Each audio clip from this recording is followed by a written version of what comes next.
Okay, I'm gonna solve this Rubik's Cube in under 10 seconds. I did not set it up anyway.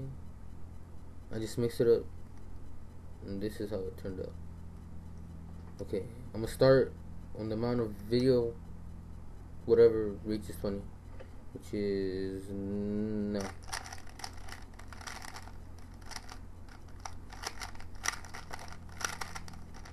Done. There you go. And that was under 10 seconds.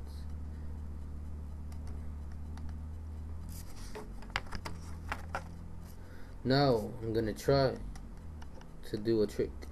Okay.